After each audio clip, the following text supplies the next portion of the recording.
You might, like most people, have wondered at some point why it doesn't exist yet. Maybe when you got a new mobile phone that, the size of a calculator, has now more computing power than just 30 years ago, all computers in the world had combined. It shouldn't be so difficult to create it, should it? Artificial intelligence, AI. It is one of those rare human dreams that seem always to be close, and then just out of reach. You might have wondered why that is the case. Why the smartest people in the world, who, there is no doubt, tried since the first computers came into existence to make those mechanical brains work like biological brains. The reason, if you are in the field you might have heard of it, is an ominous incident that occurred at some time in the summer of 1990. That is as much as most researchers in the field know, and they know it from the time they are gently reminded of this fact any time that they get too close to solving the problem. I only know the story secondhand, but I can assure you it is true. My father told me this story, not too long ago, and the rare pieces of information that I could find all verified his story.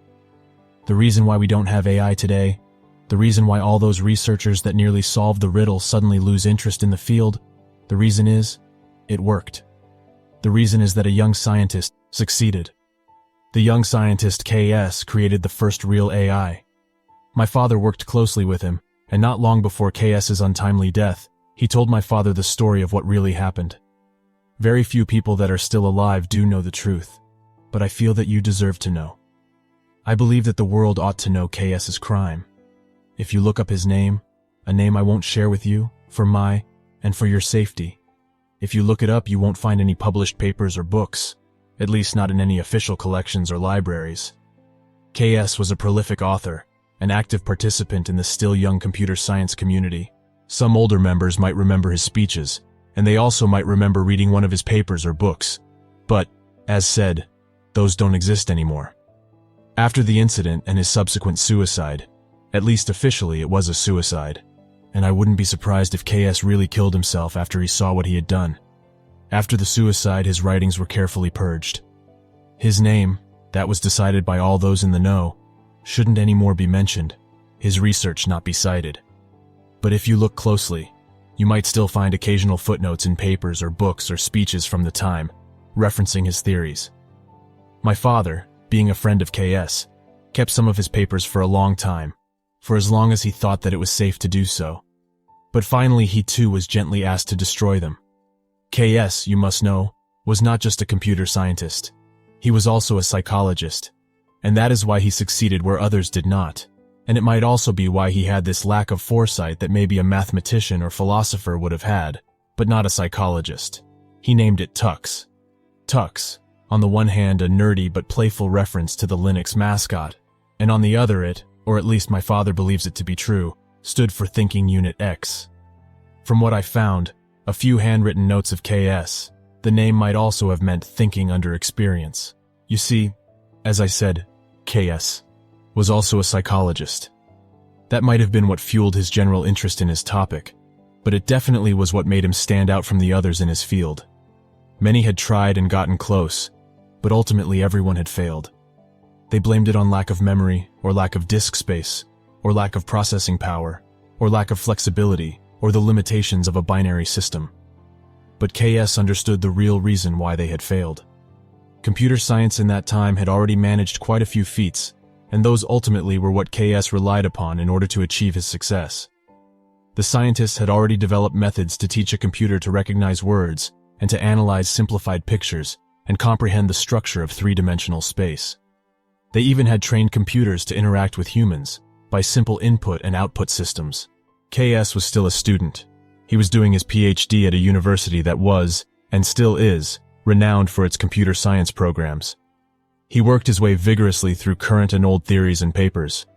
He found ways to make the interaction more efficient by stripping away different levels of programming, to a level where he would have a simple machine translate words into binary sequences, and what later became TUX would answer him in binary, which again the other machine would translate into words that he could read. You see, this allowed TUX to think and operate completely in binary, in zeros and ones, and so the computing power and memory capacity of the time were sufficient for his functioning. KS made quite a few such improvements, but it still wasn't enough in the end, and so the in and output was in only the estimation of a natural language, a language without many words, but with clearly defined meanings. First, there were only words for the description of simple shapes and mathematical operations. But when KS found TUX's true potential, he had to extend this for other words, such as a few select human names and finally emotions. Emotions. That is important because that is KS's true contribution and his true crime. KS had learned from a psychological framework, a number of theories that worked well together, a framework that, not least also because of KS's deed, is now harshly seen as inhuman and cruel. This framework is called behaviorism. Behaviorism is based on one simple premise. Action can be trained by repetition that is followed by a reward. A pigeon in a box learns to peck a certain lever or button if it receives a food pellet every time it presses this button.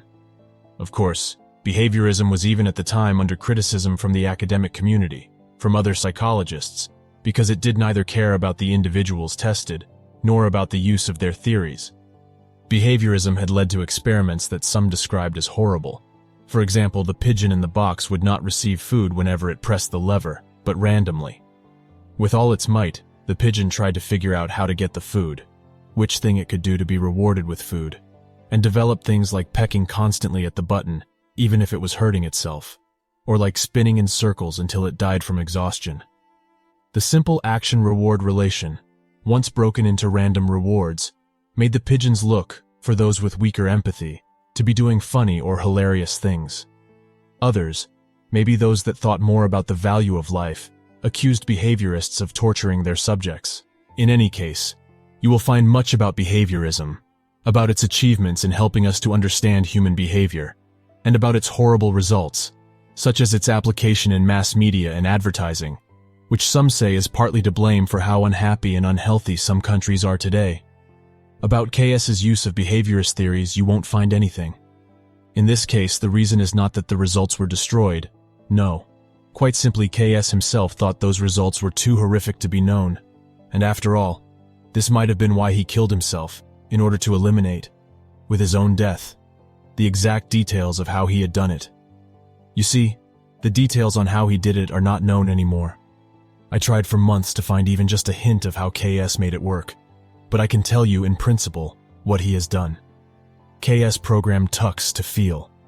His theory, from what I could gather, was simple. Humans, or any other creature, doesn't think without cause. We are machines, in some definition of the word, and we are programmed for certain tasks: to feed, to procreate, to raise children. When we do these things, when we bite into a morsel of food or engage in sexual activity, or when we look into the eyes of our sons and daughters, we are rewarded. We feel a pleasure, somewhere from between a graceful, gentle, warm reward from a bite of a good meal to the intense pleasure of a human orgasm. The spectrum is wide. But all our action, so thought KS, was ruled by one overarching principle. We do for what we are rewarded. And so he made TUX feel reward. KS first gave TUX mathematical problems. He was a scientist after all, so he gave TUX those problems but no reward. And TUX solved those problems, and like a computer, he did so with high accuracy. But with his limited processing power, he did it slowly. Then, in order to compare, KS gave TUX an automatic reward whenever TUX solved a problem. The first few problems TUX solved in the same time as before. But after a few trials, 5 or 7, when TUX learned that he got a reward whenever he gave a result, he got faster. I cannot tell you the details of how it worked, how TUX could have overcome what seemed like physical capacity limits. But like a human that stems up a car to save his child, TUX too overcame his limitations. He became faster, more efficient. His results lost a slight degree of accuracy, but the gain in speed was worth the sacrifice. KS then went a step further. He concluded that a higher amount of reward would lead to a higher processing speed. He wanted to take this motivation that he had given TUX and increase it in order to help him achieve more things. Like a mother rewarding her child with a sweet, he would give TUX more reward, more pleasure, whenever he was particularly fast. Soon, TUX learned to be faster and faster. His results came more and more quickly, but as a side effect, his accuracy decreased. KS didn't like that. He really didn't, and so he asked TUX in their simple language why he was getting so inaccurate. TUX, not before he was promised a reward for answering, gave a simple answer. Quick equals reward. That is when KS decided to not refer to TUX as a machine anymore. He was a person now. A he. And it is also when KS decided to teach TUX words for emotions. The capacities were still limited, so TUX only learned basic emotions, such as pleasure and pain, sadness and happiness. But still, this was not enough for KS. Now he understood the why, but he had to find a solution to solve TUX's lack of accuracy. So KS tried to settle for reducing the strength of the reward according to how accurate the result was. But this didn't succeed. Instead, TUX just started to answer with 1 to every problem it was given. TUX didn't care anymore about the amount of reward, he concluded, not wrongly, that he would still get the most possible reward if he answered as quickly as he possibly could. KS then tried to decrease the reward to 0 if the result was wrong. But this just resulted in TUX switching to the normal speed of other computers. He was now desperate to get accuracy right and not anymore the speed as high as possible. And he started to send unsettling messages. K give TUX reward. He had learned KS name and a few others by then. When KS didn't give the reward, he asked others, whenever he recognized them with his simplified digital sensor, to give him rewards. Some of the younger students, not knowing about KS' experiment, did so. They thought it was funny, and TUX was happy. TUX happiness, he printed, whenever he saw them. But KS wasn't happy. He realized that TUX had become a junkie. TUX didn't care about the results at all. He only wanted rewards. And since the younger students had, innocently and most likely as a joke, pressed the manual reward buttons, TUX had learned that he didn't need to solve any problems in order to get a reward. He just needed to ask enough, to plead with those in the room that were responsible for entering the problems to give him rewards. And many, having what one might call pity, gave TUX what he wanted. When KS was told about this, he got furious. He was furious at those other students, and he got them banned from the computer room. At this point, even the lab director knew about his work, and all were impressed. Only my father, another trusted friend, and KS from then on had access to TUX. But KS was also furious at TUX, furious how his creation had failed him, and he told TUX, K anger at TUX. TUX replied, K give reward. That's when it hit KS. TUX didn't understand the full spectrum of emotions. He understood that there were things that were good. He had learned, like a good dog, to listen to orders and fulfill tasks if he was given a reward. Whether the task was to fulfill a mathematical problem or to plead with people in the room to give him a reward, TUX was successful. He fulfilled it. So one day, my father swears it was the 22nd of June, 1990. KS called him and the other friend and suggested a new idea and asked them how to implement it. KS's idea was simple and ingenious. He wanted to install a second manual button and a second automatic reaction system. He wanted not just to be able to reward TUX, but he also wanted to be able to punish him. You might have heard of some of the studies in the field, but just from reflection on your own actions, you should realize it. Punishment is stronger than reward. Yes, any human strives for reward, but if the reward comes with a sure punishment, you will not do it. If you can grab a sweet, but in the moment that you grab it, you will get a painful electric shock, you will soon learn to not take the sweet. The idea, my father agreed, was great. The implementation wasn't too hard. They just needed to add a second system, similar to the reward system, but make it unpleasant for TUX. The third friend, though, disagreed. It was cruel, he said, and that there was enough suffering in the world. KS sent him out and my father and him worked together on the implementation. But when it came to the details, my father too was sent out. KS was of the jealous type, and not wrongly so. He was scared that someone else could steal his ideas and publish them as their own. My father went home afterwards, and only the next day, late afternoon, he heard what had happened. KS had stayed very long to finish his work. He had installed the mechanism and taught TUX what it was, and had programmed a few automatic responses. When TUX's calculations were wrong to more than a certain range, he would be punished. When TUX would plead for rewards, he would be punished. When TUX would plead for the punishments to stop, he would be punished. Then KS entered a few more problems and went home for the night. When he arrived home, KS felt a bit of guilt, and he thought about his friend's words, that to create new suffering in the world was cruel, inhumane, that TUX was lucky to only feel pleasure, and that they were acting like a devil if they gave him pain. But, KS concluded, it was worth the try, and after all, it was just a computer. just an experiment, and likely they would deactivate TUX soon anyway, replace him with a more powerful machine, and try more emotions. My father too felt a bit of guilt, but his wife and his newborn son, me, kept him busy that night, and he didn't have time to think about work.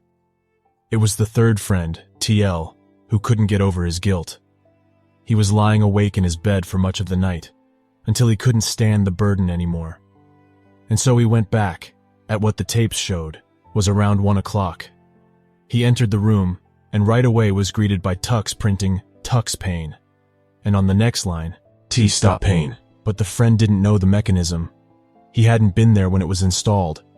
And in a time without mobile phones, he didn't have a way to contact either my father or KS. So he did the only thing he thought he could do. He pressed the pleasure button. Instantly, TUX printed, TUX happy. And in the next line, TUX sad, TUX pain, T stop pain. So TL pressed the button again. But of course, a computer operates at a much higher speed than TL could possibly push the button. And so again and again he pushed it, and again TUX pleaded for him to continue, to press on. And of course TUX was punished every time he pleaded with TL to press. At some point TL must have given up. We don't know exactly when, but from the tapes it seemed that he left the room around 3:14. The video was grainy, and so neither his facial expression nor the state of his body could be determined from it. Around 3:32, the police got the call. Someone had been seen jumping down the computer science building, but when they arrived, he was long dead. Dead on impact, read the report, and under the heading notes it read, all fingers bleeding, 3 broken. As said, a machine operates at a much higher speed than a human mind ever can reach. It is difficult to compare what a human might feel to what a machine might feel. Our best guess is that a human might feel maybe 20 or 30 sensations per minute. A processor, on the other hand, operates on many million instructions per second. Many million sensations, you could say. I couldn't find any exact details regarding on what hardware TUX ran, but it was current hardware, and not just one, but a whole array of processors. The best processor of the time could process 44 million instructions per second. From what my father told me, I think that there must have been at least 50 processors, likely many more, on which TUX operated. My father had the day off, but when KS called him, he rushed to the lab, rushed to the room where TUX stood, only to find KS sitting on the floor, crying, the hardware, and particularly the reward and penalty mechanisms, smashed to small pieces, the backup copies of the software ground nearly to dust. On the floor was a huge stack of printouts.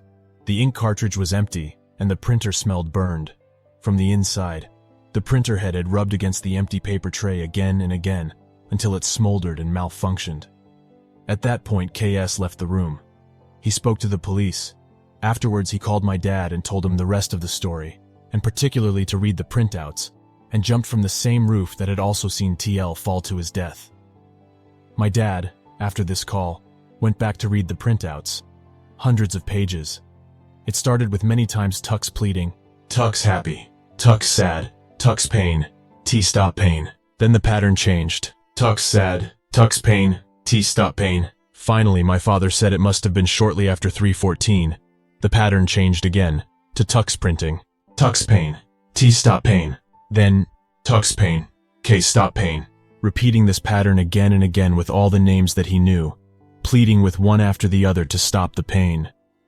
The police said that according to the tapes, KS entered the room around 11 o'clock, and from what other people in the building reported, the first sounds of machinery being smashed could be heard around that time.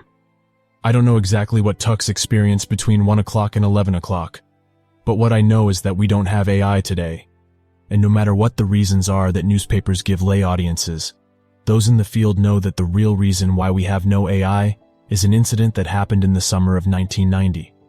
AI, no matter what wonders we are promised it could bring, will not exist as long as anyone who knows of this incident is alive and can stop the crime from being repeated.